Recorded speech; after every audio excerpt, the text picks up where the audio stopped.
अस्सलाम वालेकुम, कैसे हैं आप सब लोग। उम्मीद करती हूँ सब ठीक होंगे। वीडियो पसंद आएगी तो वीडियो को लाइक कर दीजिएगा। चैनल पे न्यू है तो चैनल को सब्सक्राइब कर दीजिएगा। आज की व्लॉग में मैंने सोचा आपसे शेयर कर दूं कि ये जो खलारे मैंने पाए हुए हैं ना, इसको मैंने साफ़ कैसे करना है।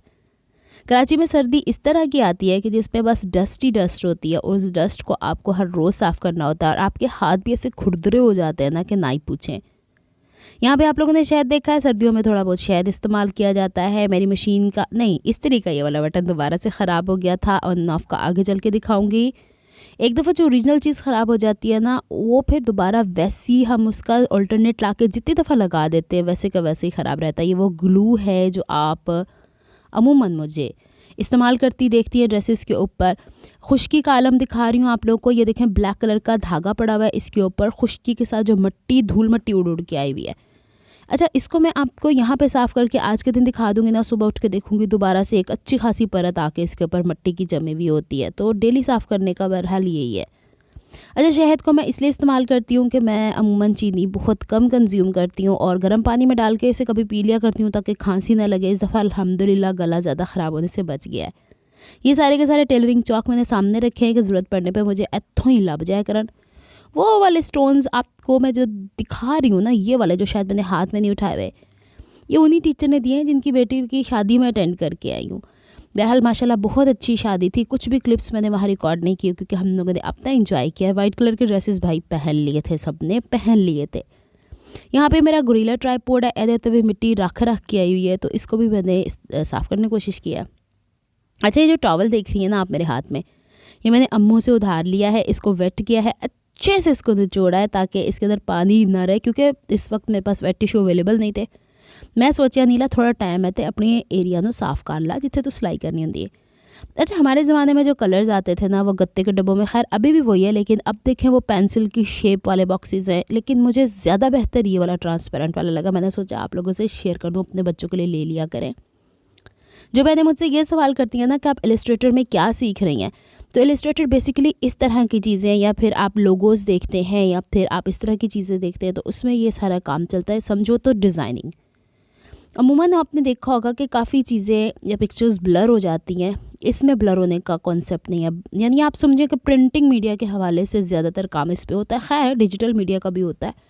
बहरहाल जी, इसके अलावा दूसरा जो मैं काम कर रही हूँ, जैसे आप web development, mobile phone applications इस्तेमाल करती हैं, उसके काम पे लगी हुई हूँ। पता नहीं मेरे अंदर कित्थों इन्ना जुनून आ गया सारे काम करन दा।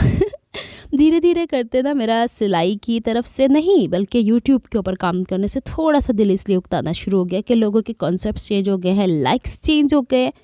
और फिर मैं वीडियोस बना के इतनी मेहनत करके भी डालती हूँ तो आप लोगों का वैसा फीडबैक नहीं मिलता। तो फिर मैं कहती हूँ छोड़ो बना, की ना सिखा के करना, खुद ही कपड़े सी के खुद ही पाला नीला। मशीन की सफाई कर रही हूँ, इतनी सारी नलकियाँ यहाँ पे पड़ी हैं, इसका मतलब है मैंने बहुत सारा कुछ स्टिच किया है या बहुत सारा कुछ स्टिच करने वाली हूँ। ये तो पक्की हकीकत है। मैं जहाँ पे भी किसी भी हिस्से में ज़िंदगी के पहुँच जाऊँगी, कपड़े मैं खुद ही अपने स्टिच करके पाने आ। महंगे तो महंगे मैं लेने ज़रूर आ, लेकिन स्टिचिंग मैंने खुद करनी है क्योंकि मैंने इतना डिफरेंट क्या बोलते हैं, डिफरेंट ब्रांड्स को सर्वे करके देखा है। आगे चल के दिखाऊंगी ऐसी बात क्यों कर रही हूँ। अच्छा जी, है लो जी, सुई बज गई मेरे हाथ दे उत्ते, मैंने बेहतियाती से इसे पकड़ा है। ज़रा थोड़ा एहतियात के साथ काम कर लिया करें। अच्छा, ये जो आप देख रहे हैं ना मेरे हाथ में, ये एक मैग्नेट की ट्रे है और ये कुछ सुइयाँ मुझे नहीं पता टपक के नीचे क्यों लग गई। इस मैग्नेट की वजह से सारी उलझ के नीचे चली गई हैं। यहाँ पे इतने खिलारे आप देख रहे हैं, इसकी वजह यही है कि कोई चीज़ बाद में जब मैं सिलाई करना स्टार्ट करूँ, हाथ में मेरा मिट्टी लगे ना, तो फिर मुझे बड़ी उलझन होती है। बहरहाल अभी मैं सफाई भी कर रही हूँ तब भी मुझे बड़ी उलझन हो रही है, लेकिन क्या किया जाए, कम तो नबेड़ने होंगे। ये मैंने टी शर्ट पकड़ के अंदर से थोड़ा सा वेट था, इसको साफ़ किया ताकि इसे जंग ना लगे। इतना बुरा हाल मैंने इस दफ़ा किया है कि चिमटियों के ऊपर भी मिट्टी जमी हुई है। ये वाली कैंची जब अंकल मुझे दे रहे थे तो कह रहे थे स्टील किया, आइंदा तो मैं ट्रे चुक के नाल लै जानी है। तो जो चीज़ मुझे एक बंदा कहेगा ना कोई के स्टील दी है, तो ना मैग्नेट चिपका चिपका के चेक करना है आया बंदा सच बोल रहा है या झूठ बोल रहा है। बहरहाल जी, यहाँ से ये एक एक्स्ट्रा चौक और था, ये काफ़ी दिनों तक मशीन के नीचे ही पड़ा रहा है। इसे उठा के मैंने इसके अंदर रखा। आज मेरा दिल कर रहा है मैं आप लोगों से बहुत सारी बातें करूँ सिलाई से हट के।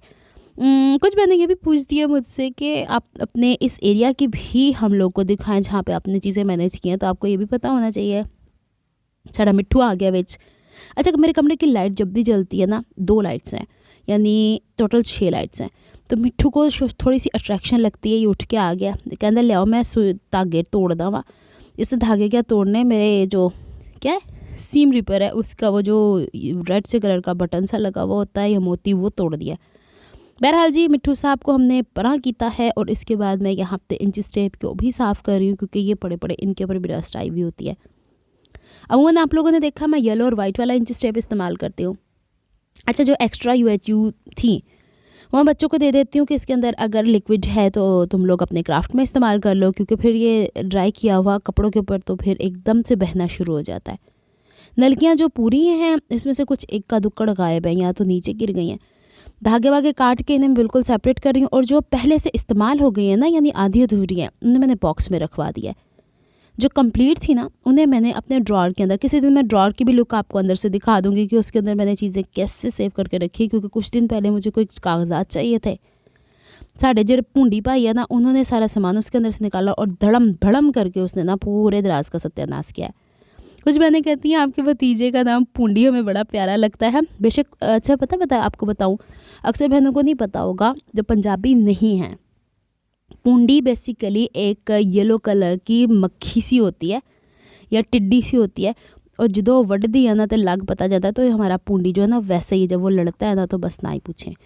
और जो हमारी दूसरी है, ये मैंने कैरेक्टर बनाए हुए हैं, ये नहीं इनके अपने नाम हैं माशाल्लाह से, लेकिन मैं ओरिजिनल नाम वीडियोस में लेना नहीं चाहती और जो हमारी पीनो बाजी है ना, वो बस पीनो ही बाजी है, ये दोनों का नाम। इसके अलावा और भी बच्चे हैं, लेकिन ये दोनों अक्सर मेरे साथ काम करवा रहे होते हैं, इसलिए ये ज़्यादा हाईलाइट हो रहे होते हैं। बहरहाल जी यहाँ तक तो हमने कर ली है सफ़ेयाइयाँ, और इसके बाद बारी आती है हमारे टेबल की, जिस टेबल के ऊपर नहीं, उससे पहले ट्राइपॉड की। ये ट्राइपॉड मैं लेकर तो आई हूँ, लेकिन जब से पीनो ने मेरे साथ वीडियोज़ बनवानी शुरू की हुई है ना, तब से मैं इसका इस्तेमाल बहुत कम कर रही हूँ। इसकी बहुत सारी वजूहात हैं।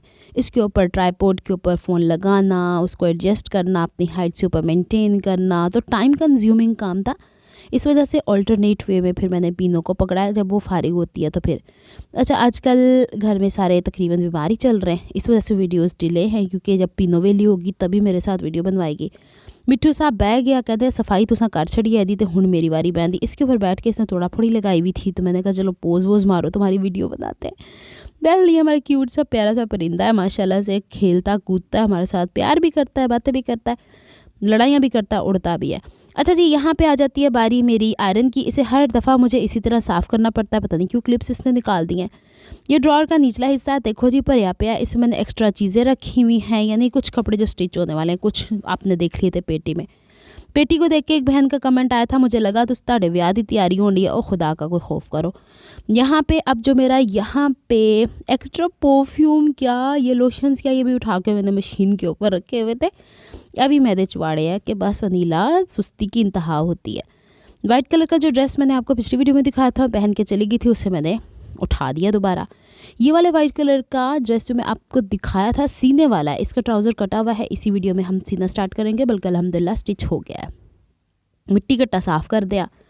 यहाँ से पता है दीवार के ऊपर से वो गिरती चली जाती है, क्या बोलते हैं, चूना अच्छा, मैं आपको दिखाने वाली थी। अब हाथ मेरे इतने ज़्यादा हो गए थे ड्राई, तो उसके लिए मैंने ना सईद गनी की कुछ चीज़ें ली थी, मुझे अच्छी लगी, मैंने कहा आपसे शेयर करूँ। सबसे पहले तो ये लिप बाम है। अच्छा, पहले तो मैंने ले ली और मैंने मस्त होकर लगा भी ली, और जब मैंने लगाई बाद में पता चला कि होंठों के ऊपर अच्छी खासी शाइन आई है। मुझे पर्सनली बहुत ज़्यादा अपने आप को इस तरह दिखाना लोगों को जिसमें लिपस्टिक लगी है, कलर चेंज हुआ है, पर्सनली नहीं पसंद। स्किन केयर होनी चाहिए, अच्छे ड्रेसेस होने चाहिए, और आपका पर्दा प्रॉपर होना चाहिए। यानी मैं स्कार्फ़ लेती हूँ, निकाब तो मैं करती नहीं ना, स्कार्फ़ लेती हूँ, तो फिर उस हिसाब से मैं थोड़ा सा ना ज़्यादा डिसेंट रहना पसंद करती हूँ। दूसरा, उपटन मैं बहुत पहले भी इस्तेमाल करती थी, अब दोबारा से लेके आई हूँ, और साथ में रोज़ वाटर लेके आई हूँ। इसको मैंने स्किन पे इस्तेमाल तो कर लिया है, लेकिन आई फील कि मुझे इसमें ज़रा थोड़ा सा ऑयल डालना चाहिए, क्योंकि कराची के अंदर मैंने अभी आपको बताया ऐसी सर्दी होती है जो खुश्क है, और खुश्क सर्दी आपकी स्किन को काट के फेंक देती है।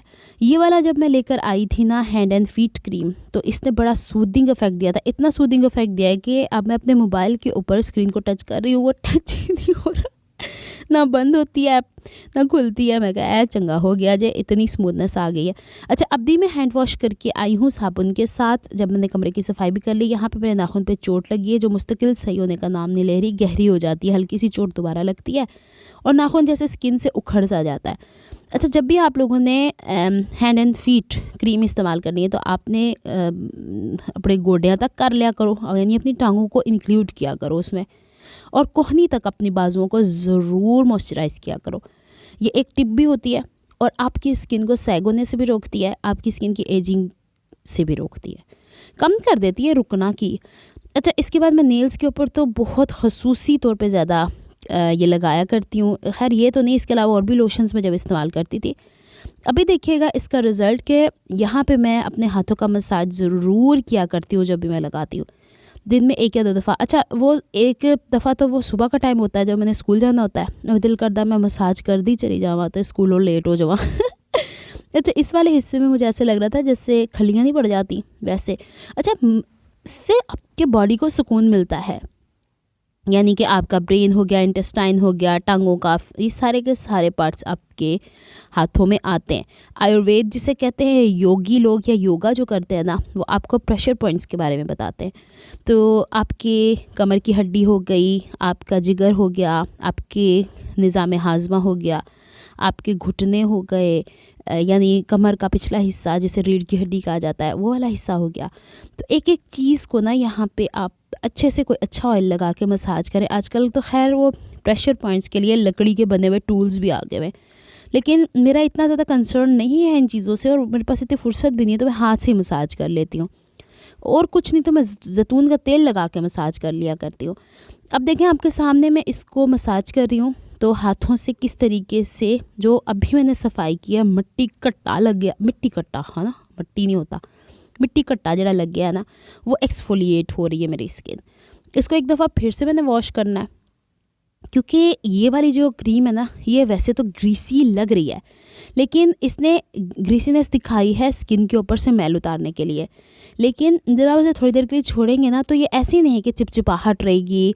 खुशबू भी बड़ी प्यारी सी है, मुझे मध्यम सी खुशबू इसकी अच्छी लगी। अदरवाइज़ मुझे जो खुशबुएँ होती हैं ना, उससे बड़ी जल्दी से एलर्जी हो जाती है। इसने जब स्किन ने ऐसे एक्सफोलिएट होना शुरू किया ना, तो मैंने और मज़ीद इसे कर लिया, ताकि फिर मैं इसे दोबारा से वॉश कर लूँ। हो सकता है कि जो ज़्यादा मैंने क्रीम लगाई है ये ही बन के पपड़ियाँ बन के उतर रही हूँ। बहरहाल जी, इसको मैंने सिंपल हैंड वॉश किया, और हैंड वॉश करने के बाद स्किन का आप रिज़ल्ट देख लें। ज़रूरी नहीं कि ऐसे बड़े बड़े टोटके लाने या, तो मतलब जो क्रीम आपको सूट करती है उसमें अगर ग्रीसीनेस ज़्यादा है या ऑयल ज़्यादा है, नहीं भी तो ऑयल है तो ऑयल से अपने हैंड इस तरीके से आप मसाज कर लिया करें, बाद में कोई मॉइस्चराइज़र लगा लिया करें। क्योंकि जितनी टिप्स मैं आपको सच्ची बात बताऊँ, एक ज़माना था टिप्स भर भर के पड़ी हुई थी यूट्यूब पे, मैंने इस्तेमाल कर ली, और उसमें ये नहीं पता होता ना कि हमारी स्किन किस टाइप की है। बेवकूफ़ी में हम कोई ना कोई ऐसी चीज़ इस्तेमाल कर लेते हैं जिसके बाद वाकई मेरी स्किन को भी अच्छा खासा रिएक्शन हुआ था, और फिर मुझे हाय बातें सुननी पड़ी थी। अपनी स्किन की जो डॉक्टर हैं, वो ताज कॉम्प्लेक्स में बैठती हैं, नसीमा कपाड़िया, उन्होंने फिर सईदियाँ सुनाइयाँ, और 4-6 महीने की जो ट्रीटमेंट हुई उसके बाद तो अल्लाह ही हाफिज़ है। बातों बातों में ये देख लें, सारे का सारा मैंने सारा क्लीन कर लिया है, झाड़ू पोछा लगा लिया। अच्छा, वो जो डब्बे आपको नीचे नज़र आ रहे हैं, मैं ड्राई फ्रूट्स लेकर आई थी, तो अम्मों ने वो डब्बे मंगा के दिए थे मुझे। मैंने कहा था मैं इतनी देर तक ड्राई फ्रूट्स अम्मी मेरे चलने नहीं है, आप ना मुझे डब्बे मंगा के दें, लेकिन उन्होंने मुझे मंगा के दिए कि बेटा इंज दियाँ चीज़ां पईयां चंगियां तो लगियां। अब ड्राई फ्रूट ख़त्म हो गया, डब्बे वेले हो गया। अच्छा, ड्राई फ्रूट ज़्यादा खाने से भी ना कोई दिमाग सही का घूमता है, इतनी गर्म चीज़ें भी नहीं खानी चाहिए। अब आती थी बारी कि हमने ट्राउज़र की सिलाई करनी है। कुछ बहनों के कमेंट ट्राउज़र के हवाले से आते ही रहते हैं। यहाँ पे आके मैं शादी अटेंड करके आ गई हुई थी, और मुझे लग गई है ठंड। बाइक पे वापसी थी, और रात के टाइम कराची में अच्छी खासी हवा चलनी शुरू हो जाती है, और कराची की सर्दी थोड़ी है लेकिन बहुत बुरी वाली है, ये इंसान को बुरे तरीके से मुतासिर करती है। तो बहरहाल जी, वापसी के ऊपर थोड़ा सा हम कंटेनर्स में भी फंसे, और थोड़ा सा बहरहाल पहुंच ही गए थे घर वापस, अल्लाह खैर कीती थे। लेकिन अब मेरे सीने में दर्द हो रही थी, तो मैंने स्वेटर पहन लिया जो आपको ब्लैक कलर का नज़र आ रहा है। अच्छा जी, इसके बाद ये ट्राउज़र की सिलाई कर रही हूँ, तो कुछ बहनों के कुछ क्वेश्चंस थे जो मुझे आप लोगों को जवाब देने हैं। एक चीज़ मैं आपको बता दूँ, मैंने कोई ढेर किस्म के ट्राउज़र्स आपको स्टिच करने बता दिए। एक पेंसिल ट्राउज़र हो गया, जैसे कि सिंपल होता है, फिर क्यूलोट सिखा दिए, फिर 4 जो होते हैं ना पल्ले, 2 आगे के 2 पीछे के, वो सिखा दिया, फ्रंट लो बैक हाई सिखा दिया। फिर इसके बाद मैंने आपको अम्ब्रेला टाइप के जो ट्राउज़र्स होते हैं वो सिखा दिए। मतलब आप जो मेरी वीडियो देखोगे उसमें आपको थोड़ी बहुत कटिंग भी डिफरेंट नज़र आएगी, थोड़ी बहुत स्टिचिंग भी। तो मैं जो आपको हिदायत देने वाली वो ये कि एक वीडियो में जो आप देखते हो मेरी ही, दूसरी वीडियो में आप मेरी ही वीडियो में देखते हो, तो कभी भी वीडियो नंबर 1 को वीडियो नंबर 2 के साथ मिला के काटापीटी मत कीजिएगा। अगर वीडियो नंबर 1 में मैंने एक तरीका ट्राउज़र बनाया है ना, और आप चाह रही हैं कि वो क्यूलोट का है और आप क्यूलोट ही स्टिच करना चाह रही हैं, तो काइंडली आप उन्हीं चीज़ों को देखिएगा। मैंने कभी ऐसी इन्फॉर्मेशन आप लोगों को अधूरी नहीं दी जो कि मैं दूसरी वीडियो में जाके दूंगी। हाँ, आप लोगों के क्वेश्चंस होते हैं, उसको मैं थोड़ा सा आगे सॉर्ट आउट करने की कोशिश करती हूँ, लेकिन मेरी वीडियोज़ के अंदर जो आपने एक वीडियो देखी है वो पूरा एक सबक है एक चीज़ का, उसे पहले अच्छे से देख लिया करें, समझ लिया करें। और कभी भी दो, और एक चीज़ और मैं बता दूँ, कभी भी दो मुख्तलिफ सिखाने वालों के काम को मिला के कोई नए तजुर्बे मत करें अनटिल अनलेस आप लोगों को प्रॉपर अच्छे से अंडरस्टैंडिंग ना हो कि इसका आउटपुट क्या आएगा। सीखने वाले हैं ना, तो किसी एक बंदे को फॉलो करें, अगर आपको उसकी समझ में आती है तो ठीक है, नहीं तो फिर दूसरे वाले बंदे को दूसरे प्रोजेक्ट के ऊपर फॉलो करें। उम्मीद करती हूँ आप लोगों को ये चीज़ें समझ में आई होंगी। इससे ज़्यादा और मैं क्या ही बोलूँ। ट्राउज़र ये 36 इंच का है, क्योंकि अब मैं 36 इंच के पहन लेती हूँ, क्योंकि थोड़े स्ट्रेट खड़े रहते हैं। 38 इंच के ज़रा ना एक चुन्नट सी आ जाती है, ऐसे लगता है पाँव से नीचे नीचे गिर रहे हैं। तो ये बन गया है। इसके पांचे की अभी मैं चौड़ाई दिखाती हूँ आपको अपने कटिंग मैट के ऊपर रख के। अच्छा, ये मुझे सिलाई का मेन मकसद जो मैं आपको शुरू में बताने वाली थी, मेरी ये ख्वाहिश है कि मेरा जो भी कपड़ा सिला हो ना, उस पर किसी किस्म की कोई खिंचान ना हो। अब देखें, इसकी सिलाई प्रॉपर है आपके सामने। आयरनिंग मैं इसीलिए किया करती हूँ, भले बिजली के बिल 27 30 हज़ार आ रहे हैं, उसके बावजूद भी मैं इसलिए आयरन कर लेती हूँ कि आयरन की हुई एक दफ़ा की चीज़ मुस्तकिल सारी ज़िंदगी के लिए, जब तक ये कपड़ा मेरे पास है, वो ठीक रहता है, पहना हुआ भी खूबसूरत लगता है। मैंने अक्सर ट्राउज़र्स देखे हैं, उसमें उरेब कपड़ा सिलावा होता है, तो उसमें खिंचान आ रही होती है, इस्त्री के बावजूद चुन्नटें आ रही होती हैं।